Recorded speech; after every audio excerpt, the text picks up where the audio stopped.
መዋቅሩ ላይ ለውጥ እያደረገ እንዳለ በቅርቡ ከሚያደርጋቸውና ከሚወስዳቸው እርምጃዎች መረዳት ይቻላል። ይህንን መነሻ አድርገን በተለይ አዲስ አበባ ከተማ ፖሊስ ላይ እየወሰደ ያለው እርምጃ ከምን አንፃር ነው?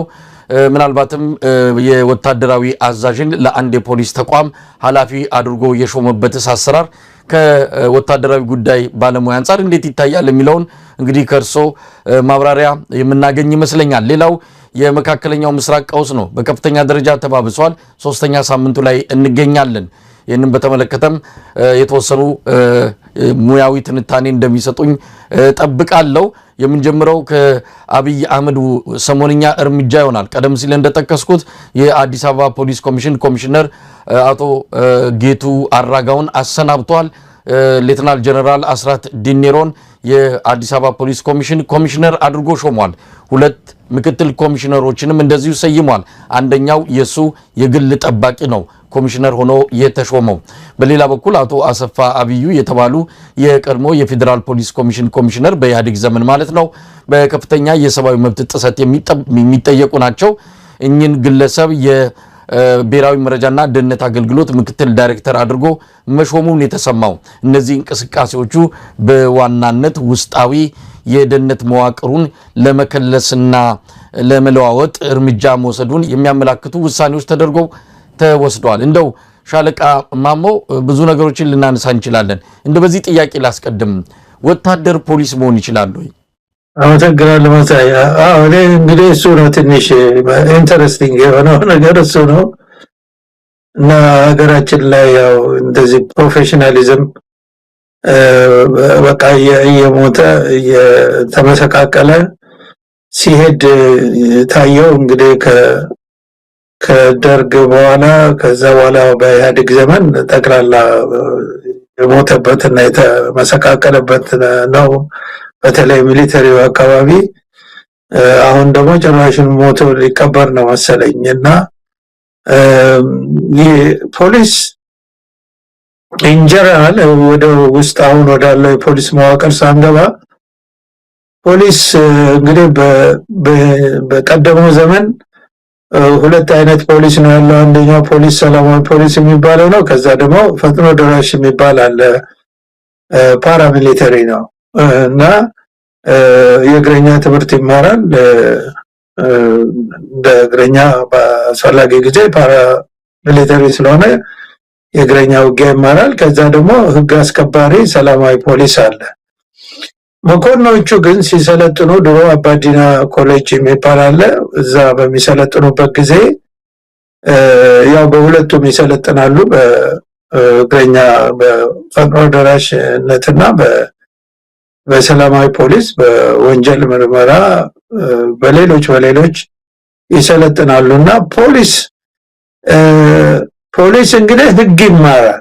ህግ አስከባሪ ነው የሚባለው፣ እንደውም ስሙ ህግ አስከባሪ ነውና ህግ ይማራል። የፍትሐ ብሔር ህግ፣ የወንጀል ህጎችን ይማራል። ዲሲፕሊኑም ከፖሊስና አርሚ የተለያየ ነው። ለምን?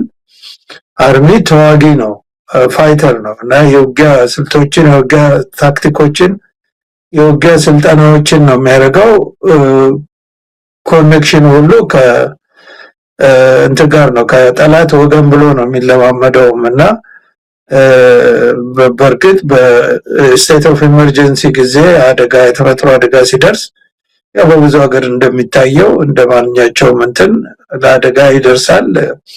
የሲቪል ስራ ሊሰራ ይችላል እንጂ ህግ በማስከበር በፕሮፌሽን አኳያ ህግ ማስከበር የፖሊስ ነው እና ስለዚህ ፖሊሶቹ ሲሰለጥኑ በተለይ ፖሊስ መኮንኖች አሁን የመኮንን ሹመት ላይ የተደረገው ሲሰለጥኑ የህግ ትምህርትም ጭምር ብዙዎቹ እንደውም ኦፊሰሮቹ ትላልቅ ደረጃ የሚደርሱት ያው በህግም በዩኒቨርሲቲ ደረጃም ግራጁዌት አድርገው ነው ለከፍተኛ ማዕረግ የሚበቁት እና ያጠናሉ ማለት ነው። ቢያንስ እንደገና የፖሊስ ህግ ብዙ አይነት ህግ አለ። የትራፊክ ህግ አለ፣ የወንጀል የፍትሐ ብሔር ህግ አለ።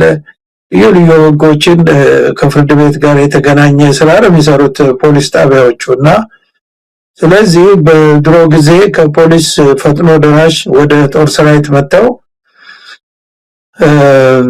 የሚያገለግሉ ነበሩ። ብዙ ጀነራል መኮንኖች፣ ከፍተኛ መኮንኖች፣ መስመራዊ መኮንኖች ኢቨን በታሸሞች ጭምር ወደ ጦር ሰራዊትነት የዞሩ አሉ እንጂ ከጦር ሰራዊት ከአርሚ ወደ ፖሊስ የሄደ ኃይል የለም። ለምን? እንደገና ህግ ማጥራት አለበት ማለት ነው። እነሱ መደበኛ ወታደር ትምህርት ይማራሉ በፖሊስ፣ አርሚ ግን የፖሊስ ትምህርት አይማርም እና ስለዚህ የአርሚ ኦፊሰር የፖሊስ ኦፊሰር ሊሆን አይችልም። ይሄ ፋክት ነው። እንግዲህ የዚህ ሰው ባክግራውንድ ድሮ ፖሊስ የነበረ አይመስለኝም። አንዳንድ ነገሮችን ሳይ ፖሊስ የነበረ አይደለም አሁን የተሾመው እና አሁን ምናልባት ይቅርታ የፌደራል ፖሊስ ነበር እኔ መሰለኝ ጠቅላላና ፌደራል ፖሊስ ራሱን የቻለ እንትን አለው። አሁንም የሚመራው በኮሚሽነር ጀነራል ይሄን ማድረግ ገልጸዋለሁ። ለምናልባት የፖሊስ ማዕረግና የአርሚው ማዕረግ አንድ አይደለም። ድሮ አንድ ነበረ፣ አሁን ግን ለይተውታል። በተለይ የእንግሊዝ ፖሊስ የኢትዮጵያን ፖሊስ ማሰልጠን ከጀመረ በወያኔ ዘመን ማለት ነው የፖሊሱን ራንክ አሰጣጥ በእንግሊዝ አድርገውታል። ልክ የእንግሊዝ ቅኝ ግዛት የሆኑ ሀገሮች የሚጠቀሙበትን ማለት ነው። እኛ በእንግሊዝ ቅኝ አልተገዛንም። የኢትዮጵያ ሕዝብም እንግሊዘኛ ቋንቋ አይናገርም። የነበረው የፖሊስ ሰራዊት ማዕረግ ስሞች በሙሉ ኢትዮጵያዊ ስሞች ነበሩ እስከ ወያኔ ጊዜ ድረስ። ወያኔ ግን የእንግሊዝ ስም ነው ያደረገው አዚፍ እኛ እንደ በእንግሊዝ ቅኝ ግዛት የነበርን እንደሆነ አይነትና እሱን ጠቅሰዋለሁ ማዕረጉን በተመለከተ። አሁን እንግዲህ የዚህ የፌደራል ፖሊሱ በዚህ አሁን ኮሚሽነር ጀነራል ነው የሚባለው ማዕረጉ እና ደመላሽ ገብረ ሚካኤል የሚመራው ነው። እሱ በስሩ ምን አለው? የፖሊስ ዘርፎች ልዩ የፖሊስ ዘርፎች አሉት። የኢንዱስትሪ ፖሊስ፣ የዩኒቨርሲቲ ፖሊስ፣ የአቪዬሽን ፖሊስ፣ ልዩ ገዳጅ ፈጻሚ ቡድኖች የሚባል አለ። ፌደራል ፖሊስ የሚባል ልዩ ኮማንዶ የተማሩ ኤሊት ኮማንዶ ይሏቸዋል እና እነሱ ከፍተኛ ስልጠና ያገኙ የሚባሉ እንደውም ሬድ ቦኔትም የሚለብሱ አሉና እንደገና የቴክኖሎጂ እና የዲጂታል ዘርፍ አለው። ከዛ ቀጥሎ ያለው የክልል ፖሊስ መዋቅር አለ። ያው የክልል ፖሊስ ራሱን የቻለ በኮሚሽነር ደረጃ የሚመራ ነው። እንግዲህ አሁን የፖሊስ ኮሚሽን እንትን ማዕረግ ቅድም ያልኩት ፖሊስና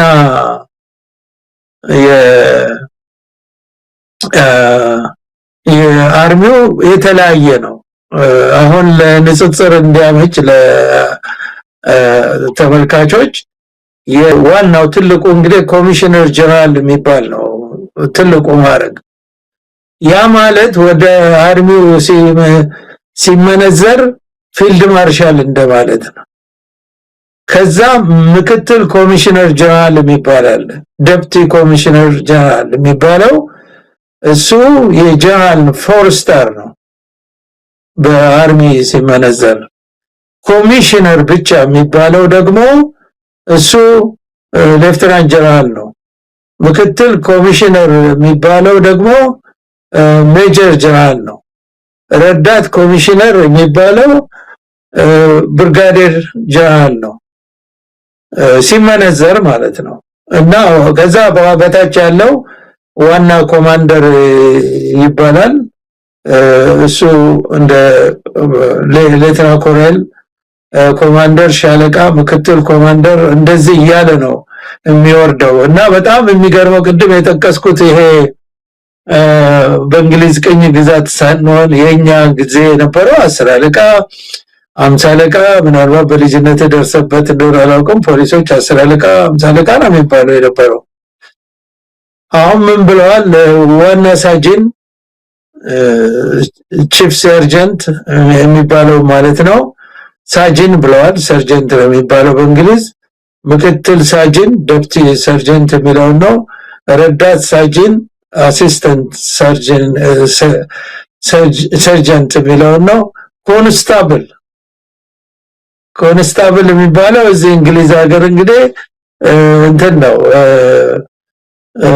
ወታደር ማለት ነው። ተራ ማለት ነው። ተራ ወታደር ማለት ነው። እና እንደዚህ አድርገው ነው ፖሊስ አሁን ኢትዮጵያ ውስጥ ያለው። እኔ አሁን ከለውጡ በኋላ ነው የመጀመሪያ ነገር ይለወጣል ብዬ ያሰብኩት እሱ ነበረ። አሁን አንዳንድ ነገሮችን ቼክ ሳደርግ እንደዛው ነው ያለው። አሁንም ልክ እንደ እንግሊዝ ቅኝ ተገዢ እስቲ አሁን የትኛው ኢትዮጵያዊ ነው ወደ አብዛኛው 80% የሚሆነው የገጠሩ አካባቢ ህዝብ ኮንስታብል የሚባል ነገር ሰርጀንት የሚባል ነገር እስኪ ድሮ 10 አለቃ 50 አለቃ የሚባለውን ትተው የኢትዮጵያዊነትን ይሄን አድርገውታልና አሁንም አልተለወጠም ያው ነው። እና እንግዲህ ይሄን ካልኩ አሁን የተሾመው በዋና ከተማ አስተዳዳሪ የአዲስ አበባ ፖሊስ ኮሚሽን ነው። እንግዲህ እዚህ አደረጃጀት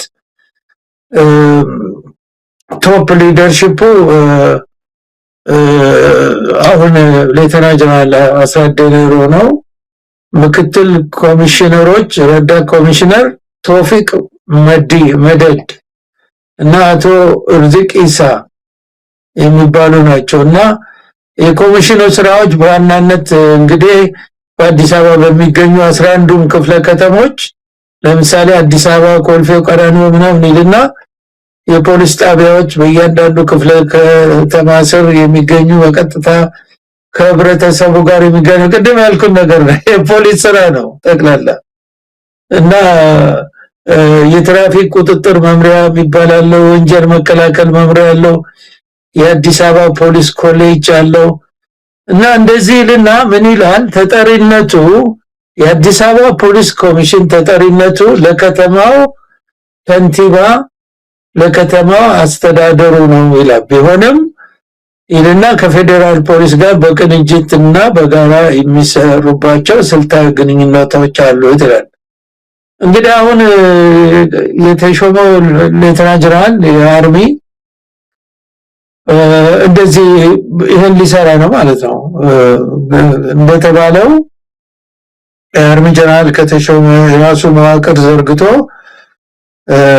በከተማ ውስጥ የፖሊስ ሳይሆን የማርሻል ሎ አይነት ነገር ይወጣ እንደሆነ አላውቅም እንጂ እነዚህን የፖሊስ ስራዎች በበላይነት የሚያስተባብር አርሚ ኦፊሰር የተሾመበት ዓላማው ምን ለማግኘት ምን ለማድረግ እንደሆነ ውጭ ለሆነ ሰው ግራ ያጋባል። ይሄ ያልኩት ነገር ከዛው ከራሳቸው እንትን ላይ ያየሁት ነው፣ ዝም ብሎ በግምት አይደለም። እዛው ዌብሳይታቸው ላይ የሚታይ ነው፣ የፖሊሱ እንትን ይታያል። እና ያው ሁሉንም ሰው ግራ እንዳጋባ ሁሉ እኛንም ግራ የሚያጋባ ነገር ነው። እንደተባለው አርሚ እንትን መዋቅር ሰርቶ የከተማውን ጸጥታ በአርሚ ስትራክቸር በማርሻል ሎ ለማስተላለፍ ፖሊስ የራሱ የሆነ ከፍርድ ቤት ጋር ከአቃቤ ሕግ ጋር ከመርማሪ ፖሊስ ጋር ባለ ግንኙነት ነው እንግዲህ ጸጥታ የሚያስከብረው የወንጀል ስራዎችንም እንደገና ደግሞ የፍትሐ ብሔር ጉዳዮች ወይም ሲቪል ማተርስ የሚባሉትን ማለት ነውና የጦር ሰራዊት ኦፊሰር እዚህ የሚመጣው ብዙ ሰው ስፔኩሌት እንደሚያደርገው የአርሚ መዋቅር አድርጎ አዲስ አበባን በማርሻል ሎ ለማስተዳደር ነው የሚባለው ነገር ግምታዊ ቢሆንም ሊሆን የታሰበው እሱ ይሆናል ብሎ ከመገመት ውጪ እንዴት አድርጎ ፖሊስን አርሚ ኦፊሰር በላይ ሆኖ እንደሚመራውና እንደሚያስተዳድረው ለማወቅ አዳጋች ነው። መሳይ ነው ማለት ሻለቃ ማሞ አንድ የመረጃ ምንጭ ከዛው አካባቢ ያገኘ ነው። አብይ አህመድ መጠነ ሰፊ የሆነ የውስጥ የደህንነት መዋቅሩን እየለወጠን ያለው ቀደም ሲልም አንስቼዋለሁ። እኚህ የጀነራል ሌተናል ጀነራል አስራት ዴኔሮ መምጣታቸው የሱን ጠባቂ የአብይ አህመድ ላለፉት 8 ዓመታት የሀገሩ ሰው ነው። አንድ ላይ ያደጉ የራሱ በቅርበት የሚያውቀው ባልንጀራው ነው። እሱ ነው ዋና ጠባቂው። እሱን ደግሞ ወደ ምክትል ኮሚሽነርነት ከአስራት ዲኔሮ በታች አድርጎ እንዲሾም አድርጓል። ያኛውን ምክትል ኮሚሽነር በተመለከተ ዝርዝር መረጃ የለንም። ሌላው ብሔራዊ ደህንነት መስሪያ ቤት ውስጥ በምክትል ዳይሬክተርነት እንዲሾም ያደረገው አቶ አሰፋ ቢዩም እንደዚሁ በኢህአዴግ ጊዜ በጣም ገራፊ የነበረ በጣም በሰብአዊ መብት ጥሰት የሚታወቅ አብይ አህመድ ገርፈናቸዋል፣ በጨለማ አሰቃይተናቸዋል፣ ለዚህ ደግሞ እንደ ኢህአዴግ ይቅርታ እንጠይቃለን ያለው እነዚህን ሰዎች ጭምር ወክሎ እንደሆነ ይታወቃል።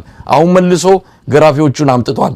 ይህም በዋናነት ብዙዎችን ወደ እምነት የማይጥልባቸው አሁን በጣም እንትኑን እያጠበበ እንደመጣ የሚፈልጋቸውና የሚያምናቸውን ሰዎች ብቻ በዚህ በጸጥታ መዋቅር ውስጥ እየሾመ እንዳለ የሚያሳየው ምናልባት ስርዓቱ አንድ የሰጋው ነገር እንዳለ በመግለጽ ነው። እንደዚህ አይነት ምልክቶች ምንን ሊያሳዩ ይችላሉ? የጸጥታ መዋቅሩን አንድ ስርዓት መቀየር ሲጀምር ምንን ይጠቁማል? እንደው ሻለቃ ማሙ። መሳይ እንግዲህ አንዳንድ ነገሮች ትርጉም አልባ ሲሆኑ ወይም መስመራቸውን መሳት ሲጀምሩ ያው ስርዓቱ በስጋትና እርስ በርስ ባለመተማመን ህዝብን ወደ መፍራት ህዝብ አመጽ ያነሳል የሚል እንደገና ታማኝ በዘርም ይሁን በቅርበት ወይም በዝምድና አንዳንድ ያልተለመዱ ነገሮችን ማድረግ በቃ የአምባገነን ስርዓት በሀገሪቷ ስራ ሲስተም ማለትም ስርዓት የህጋዊ ስርዓት ፍትሃዊ ስርዓት የሌለበት ሁኔታ እየጎላ ይሄዳል። በእኛም ጊዜ የታየ ነገር ነው። ወደ መጨረሻ አካባቢ እንደው ከመሬት ተነስተው ኮሎኔል የሾሙበት ጊዜ አለ የነበሩት ፕሬዝዳንት። እንደገና ደግሞ ከአርሚ ውስጥ በጣም ብዙ ዘመን ወጥተው በፖለቲካ ሹመት ብዙ ጊዜያቸውን ያሳለፉ ሰዎችንም ከፍተኛ ማዕረግ በመስጠት ወደ ቦታ እንዲያገኙ ማድረግ ያ እንግዲህ መጨረሻው ላይ በእኛ ጊዜ የታየ ነገር ነው። መስቀልቅል ሲጀምር የታየ ነገር ነው። የመጨረሻው መጀመሪያ ላይ ነበር እና አሁንም እንደተባለው እንዲህ አይነት መስቀልቅል ነገር ሲታይ እርስ በርስ አለመተማመን፣ በህዝቡም ላይ እምነት ማጣት፣ ስጋት እየጨመረ ሲመጣ እንደዚህ አይነት የተወሳሰበ ነገር ይታያል። ምልክት ሊሆን ይችላል።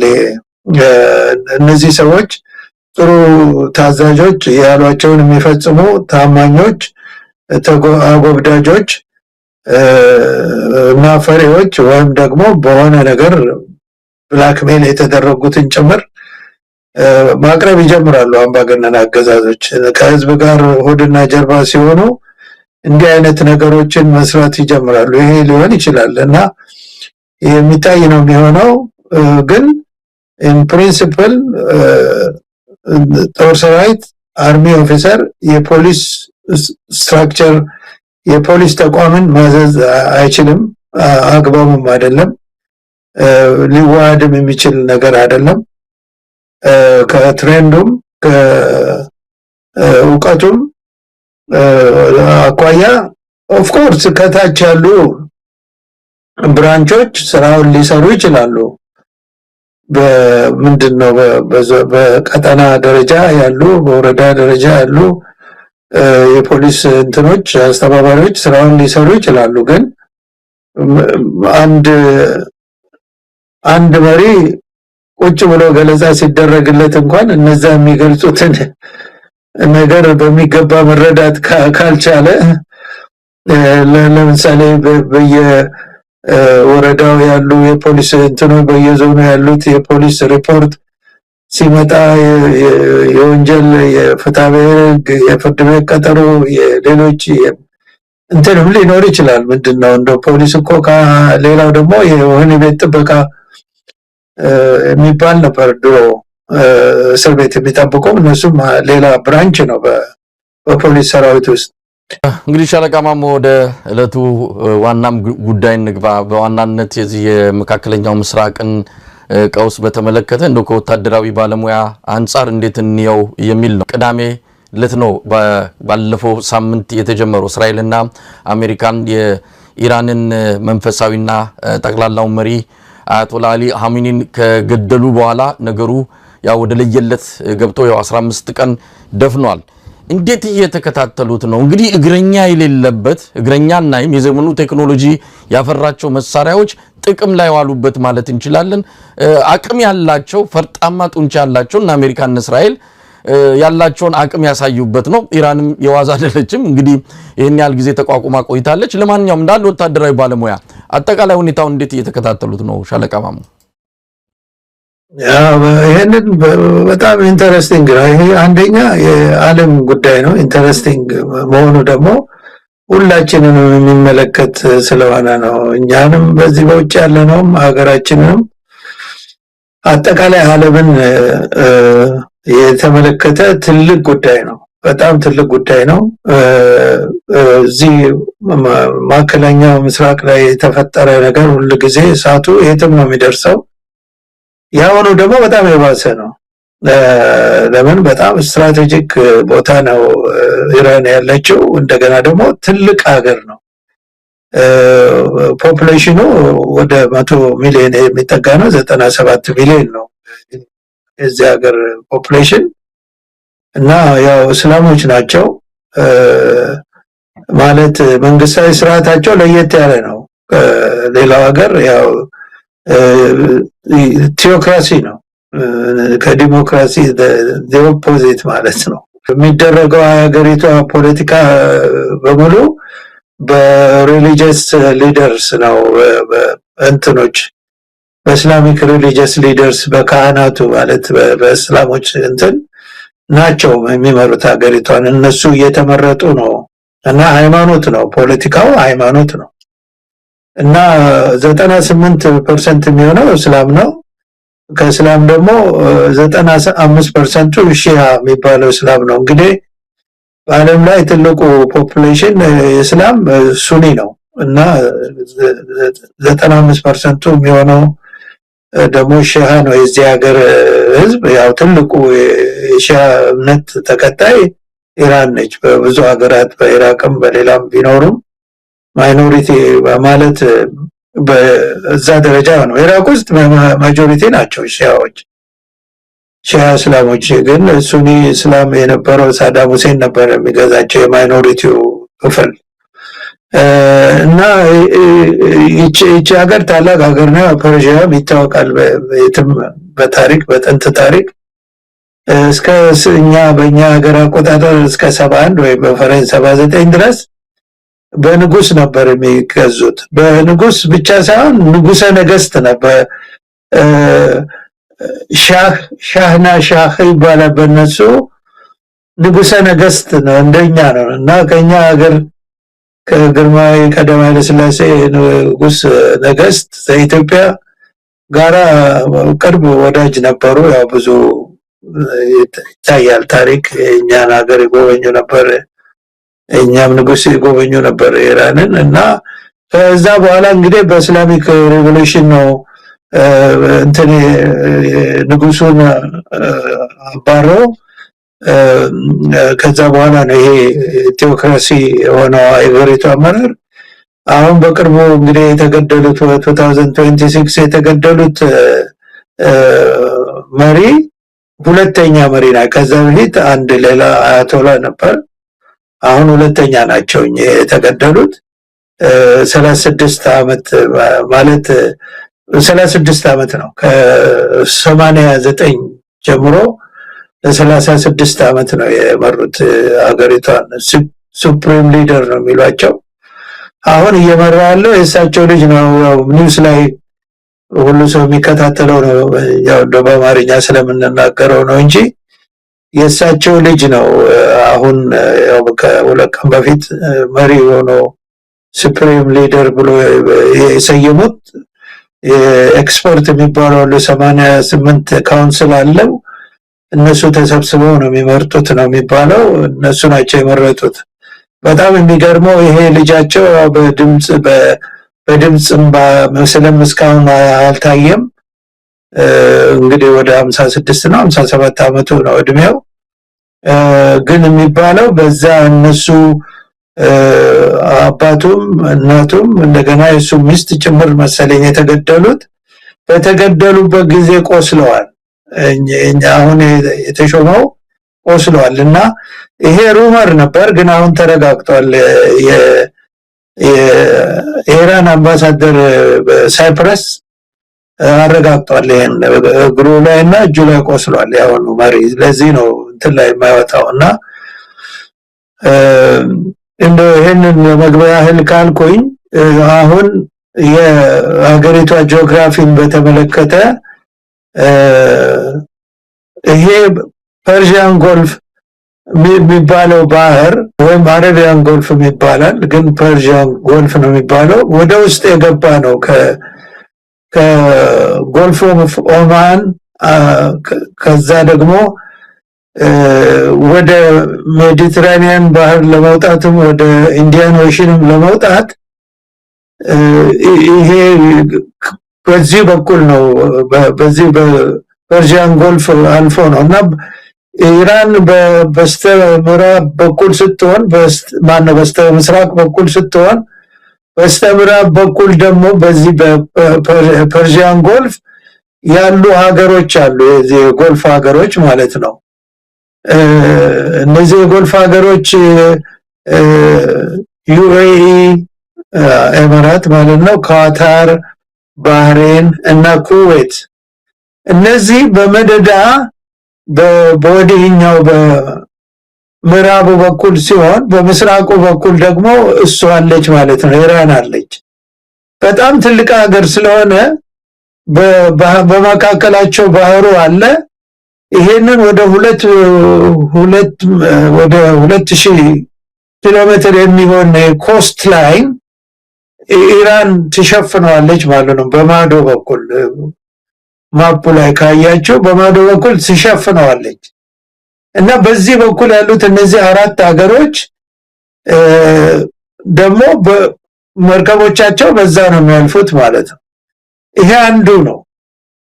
ሁለተኛው ምን አለ እነዚህ ይሄንን ባህር ብቻ ሳይሆን እንግዲህ 20% የሚሆነው የዓለም ነዳጅ በዛ በኩል ነው የሚያልፈው ማለት ነው፣ ከነዚህ 4-5 አገሮች። ከዛ ሌላ ደግሞ ምን አለ ይሄ ፐርሺያን ጎልፍ የሚባለው ወደ ውስጥ ወደ መሬት የሚገባበት ጠባብ ቦትልኔክ የሆነ ቦታ አለ፣ ስትሬት ኦፍ ሆርሙዝ የሚባለው ማለት ነው። አሁን እዚህ ማፑ ላይ የምታዩት ወደ ውስጥ የሚገባው ስትሬት ኦፍ ሆርሙዝ የሚባለው ቦታ ነው። እሱ እንደው ግራና ቀኝ ያለው የኢራን መሬት ነው። እስከ ጎልፍ ኦፍ ኦማን ድረስ ኦማን ያለችው ጫፍ ላይ ነው እና ጎልፍ ኦፍ ኦማን ድረስ ከመድረሱ በፊት እቺ ደግሞ ስትሬት ኦፍ ሆርሙዝ የምትባል ቦታ አለች። እሷ ራሷ ወደ 20 ማይል ወይም 30 ኪሎ ሜትር ትረዝማለች። እቺ ሽጥጥ ብላ የገባችው እና እሷ ደግሞ ከምድር ባህሩ ላይ መሄድ የሚቻለው 3 ማይል ብቻ ነው። ስለዚህ ባህሩ ላይ ሆኖ ወይም ባህር ውስጥ ሆኖ ያቺ መዝጋት ምንም ከባድ አይደለም ለኢራን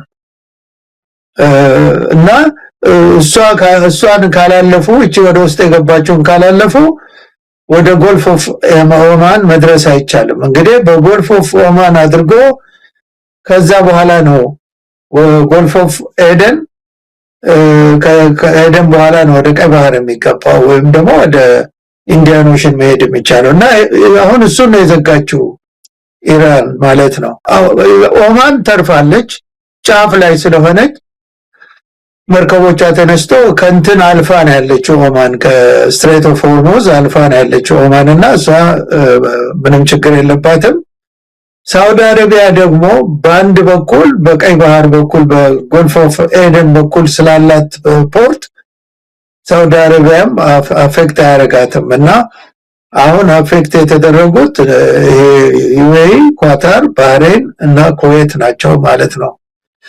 ስለዚህ አሁን እሷ እኔ ማሳልፈው ብቻ ነው ማሳልፈው ብላለች፣ እንደውም ጠቅላላ ዘግቻለሁ ብላለች ኢራን። አሁን ያንን እንግዲህ የሁሉ ቀደም መሳይ ያልከው የሁሉ ኤር ፓወር ሀያላን ሀገር አሜሪካ እና እስራኤል የኤር ሱፔሪዮሪቲ ያላቸው የኢራንን ኤር ዲፌንስ ሲስተም ዳውን አድርገውታል።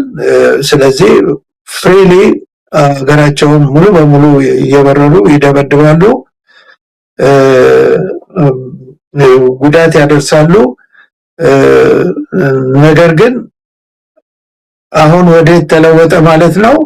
በባሊስቲክ ሚሳይል ደግሞ ኢራን ሌሎች ሀገሮችን የመጀመሪያ ታርጌት ያው እስራኤል ነች። እስራኤል ላይ ባሊስቲክ ሚሳይል ተኩሳለች።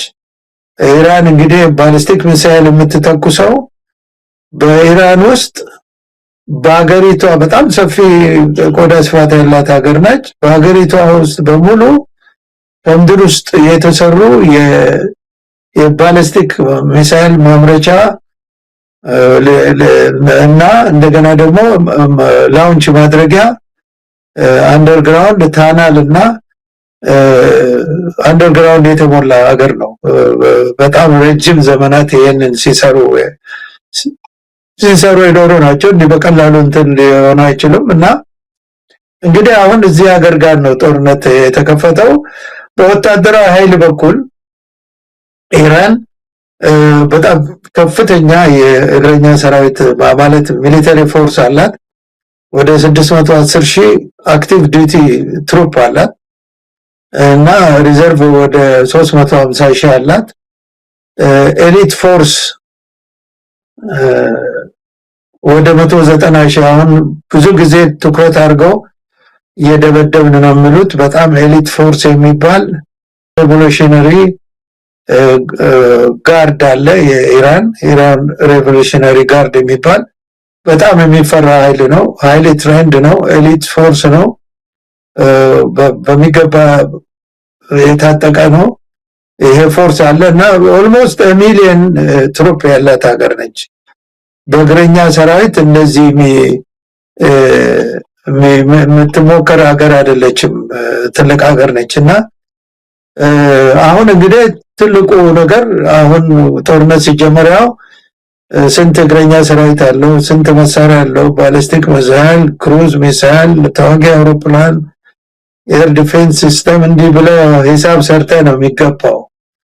እና ሲነጻጸር እስራኤል እና አሜሪካ ሁለቱ ሆነው ምናልባት ኢራን ከፍተኛ ኃይል አላት ሊባል የሚችለው እግረኛ ሰራዊቷ ሊሆን ይችላል እንጂ በመሳሪያ ረገድ አሜሪካና እስራኤል የበላይነት አላቸው። ግን በሚሳኤል ረገድ ደግሞ ኢራን ያደረጃችው ሚሳኤል ከሚሳኤል ጋር ደግሞ የድሮን ሲስተም በጣም ከፍተኛ ነውና ስለዚህ እንደታሰበው አልሆነም።